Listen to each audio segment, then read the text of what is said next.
Hello and welcome to Views from the Market, Midmarket Private Equity and M&A in Canada. My name is Mario Nigro and I'm a partner in the Private Equity and M&A group at Stikeman Elliott.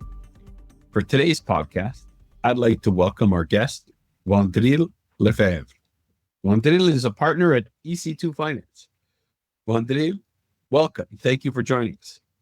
Thank you very much. First of all, I have to say it's in a way an honor to be here in front of you in the way of expressing myself and representing EC2 Finance.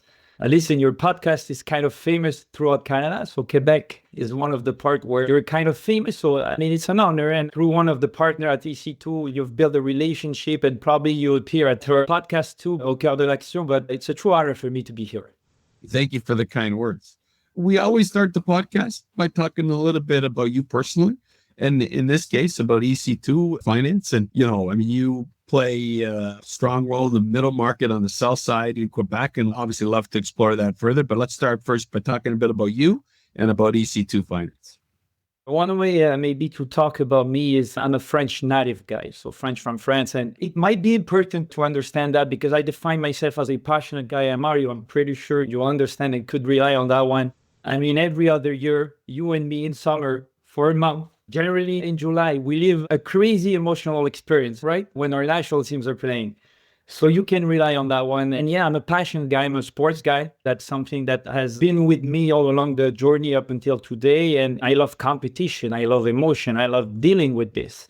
So that led me throughout my journey to have the chance. It was not planned, Mario, but to have the chance to become a professional soccer player in Montreal. So for 6-7 years, I had that possibility to play. On the side, I've done my CPA stuff, finishing my degree, did this and that to be ready because that was the goal. It was not planned to become a professional soccer player, but you know what? Loving competition could lead you to good things, right? And after my career, I was trying to interrogate myself. Do I want to go in corporate finance? Do I want to go back to the accounting firm? Do I want to go with the banks? I didn't know. And I met my partners, my today's partners, right? The people that today I'm in partnership with them. I met them in 2017. And we worked together for maybe 2 or 3 years. And right away, we decided that with the fit that we see between each other and the market, how the market was ready to assume professional services to support small and medium businesses at a certain level with certain standards, that there were room for this at a certain level. So we founded EC2 Finance in 2021 with the ambition to be, of course, a transactional advisory consulting firm. But professional services, our focus is also on services. We want high standards, obviously, on what we deliver on a technical basis, but also on the service. And you know how it is, Mario. For a corporate finance process or M&A process, it's about the experience also. So you deliver a transaction, but it could be 9 months, it could be a year, especially in M&A. The services that we deliver is very important, and that's how we build the foundation of EC2 Finance. Can I ask you, in terms of what EC2, what's its sweet spot in terms of the services it provides? I know you sell side, obviously, in the middle market, but what would you say is the kind of characteristics of your client? Who is what we would say a typical EC2 client? Yeah, and it comes back to the service that we offer. Basically, there's 2 branches. There's the typical corporate finance. So basically, we're supporting the growth of a company that wants to reach other level organically and then need oxygen to achieve that ambition. We help them think about the structure, the financial structure, and then we help them throughout the process. The other side, we do a lot of M&A, obviously. Sell side as well as buy side. We have a bit of a voluntary deep unbalance. We like a bit more sell side process. Obviously, this is the type of mandate that we believe we could help a lot. Focus is a bit on that. And again, after, it's all the technical expertise of the bankers, the CFO, the CPAs that we are together, the dozens of people working at EC2 Finance, and that we pull together to create that team, that structure, that ready to help small and medium companies. Basically, we serve people, we serve groups, companies in different and various spaces between, I will say, 10 millions up to 80, 90 millions of dollars of revenue. We're talking, it depends then on the industries, but this is the type of business we serve. A BDA maybe from 2 to 5. This is the core volume that we treat and serve on a daily basis. Well, obviously you're focused on Quebec. You have a strong brand in Quebec. Tell us a little bit about the Quebec market, the opportunities, what you see in the market. You're out there every day talking to owner operators who want to transact, who want to do something. Tell us a little bit about that market and the opportunity for you at EC2. Mario, you won't be surprised when I say that I believe we feel pretty much the same here in Quebec that you guys feel in Ontario, or the auditors could feel all in the whole Canada. There's a demographic wave, obviously, that we hit and that we see and that we feel. And obviously, it influences the market because there is a lot of companies trying to consolidate their space, other companies trying to go somewhere else and maybe diverse a bit of their activity. There's also a lot of groups that are creating themselves and trying to play a role on the market. So that influences a lot of the M&A trend, obviously. And there's a deficit of support inside. Usually those boomers, the family could be there, but most of the time the family doesn't want to be there. So they have to maybe identify either there's a key employee that could play that role, but again, most and quite often we don't see that. So you need to think who it is and start then thinking when, who, with who, and then the whole process begin and we intervene in that. And listen, organically, operationally, I would say another main effect that we see on the market, it's automation. And you know what? Even further than automation, artificial intelligence, I put in pretty much in the same bucket in a way that this is the turn that we, no matter the space that we are, we have to take, and most of the companies have to take. So we see that there's, in a way, a possibility to redistribute cards. The game could be distributed in a lot of space in the next couple of years. So that's opportunities. And if you're a business operator, you want to take that turn, or you want to maybe pass the lead to someone else to make that turn and bring the business to another level. Well, you work with owner operators. You see, who they want to transact with, who they want to do business. Is there any like in the Quebec market, do you see a lot of private, like what kind of buyers do you see? There's obviously some local PE funds that have done very well in Quebec. Do you see US PE funds? Do you see, what kind of buyers are you seeing in the marketplace in Quebec?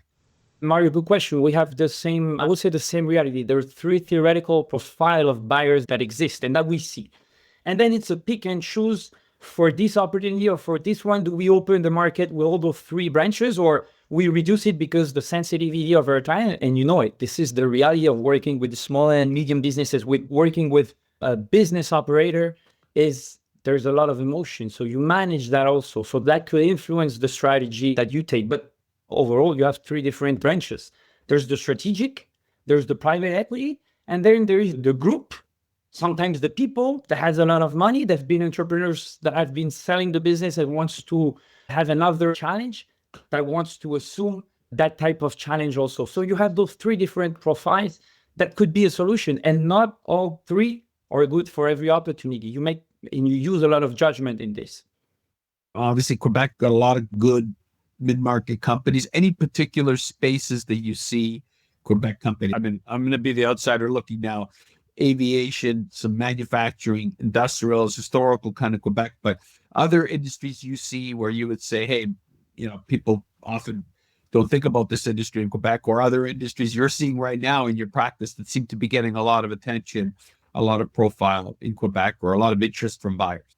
Sure, Mario. Listen, if you ask me maybe to aim, because I definitely agree with the type of sectors that you mentioned, but let's put a name on the group that you've mentioned. I will put the focus on the manufacturer space for various aspects. I believe there's a lot of, first of all, you know what it is with the tariff that we live right now, the way politics is driven. There's a pride to work with Canadian, to work for a Canadian, to choose supplier for it. So to build something here, right?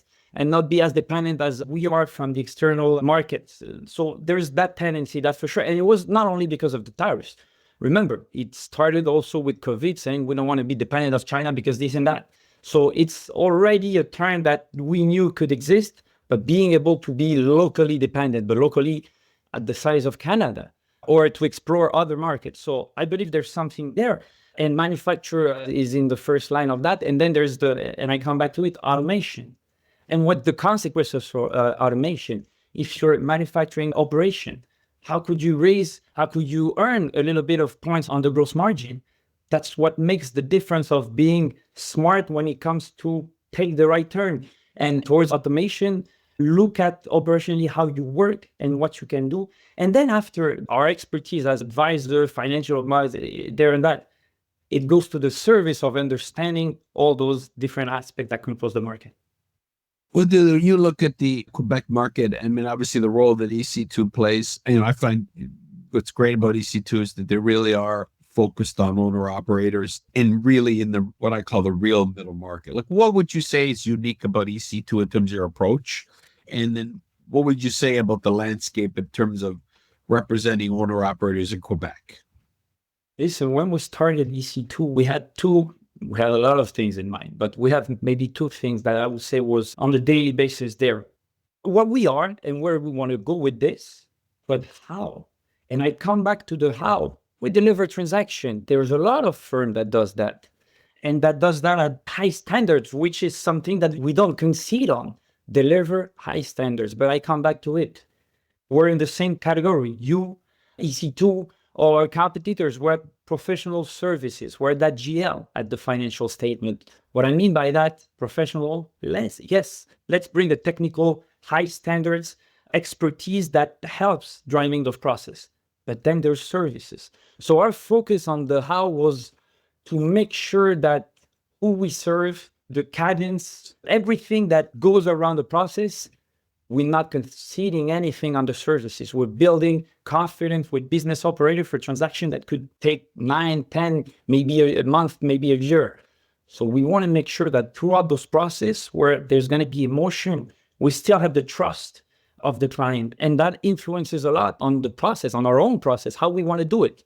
We want to do it with ambition, with high standards on the professional side, but also on the service side. Where do you see the market going? Obviously, with these tariffs, with this talk of, putting up walls that's coming from the US in terms of a trade, are you seeing a slowdown in the business in terms of sellers being hesitant to come to market? Are you seeing any trends in terms of the market that we're in? And then in particular in Quebec, are you seeing any trends in terms of just the advisory sell side opportunities in market in Quebec? Mario, there's two sides of your question. There's a side of generally in the industries that we serve, on the pipeline, on the discussion we have. Do we see an influence? Of course, Mario, there is an influence. And I mean, it's general because even mentally, we're having the topic to discuss today. So for everyone that has a link to business and to have business discussion on the daily basis, this is a topic that comes back to it. And we want to understand what's going to be the effect, how much this company, more than that company, will be touched and in what proportion, and do we have a plan and what we do, just because of the fact that it has become a topic to address. And that is a part of we're assessing a risk when we want to do something with the business that we're talking to or talking about. You understand, we see it. Then there is the EC2 aspect. Do we see it in the process that we have? Listen, we're a bit lucky inside that. Most of the deal we're leading, we could tell so far that they're kind of protected by those tariffs. But you know what? The consequences is very simple. It's like when COVID hit. We're having a new way of looking at the business to say, oh, you know what? This one is tariff-proof. Like the term that at some point we were trying to find those COVID-proof model at first. You remember, it was kind of a terminology that was used. There's a little bit of that aspect, that comes into the discussion right now. Do you see things slowing down in Quebec because of the tariffs? Are you still seeing sellers who are coming to market saying, I want to sell my business, even with all the tariff talk and the concern about the macro economy? I don't see a drop. We don't see a drop. There's still those discussions. Then the problem is on how do you want to proceed? Most of the time when you are at a point where an LOI is about or just has been signed and agreed on a certain performance, and now you're assessing a new risk, a new uncertainty, and we know what could kill deal. It's uncertainty, but it's not a fatality. There's solution. So we see, for example, a comeback of the earnout. And not only because of tariffs, it was also a turn that we could see coming for various reasons, but clearly accelerated with the tariffs, with the discussion that we have right now. Yeah, you know what? There's a portion that could be related to something that doesn't have to be complicated, could be related to something towards revenue, but something clearly identified that allows you as a buyer to maybe manage a new risk that comes into the discussion. I mean, there's solution like this that could be put in place, or for a case that could be worse, maybe then it's not time to go to the market and you want to wait, maybe not to do a deal, to do a good deal. Wandrille, I want to thank you for joining us. It is appreciated hearing about you and EC2 and the role that obviously plays in Quebec and learning a little more about the Quebec market. It's been an absolute pleasure to have you join us, and thank you for being a guest on our podcast. Mario, thank you very much for the opportunity. It was a true pleasure.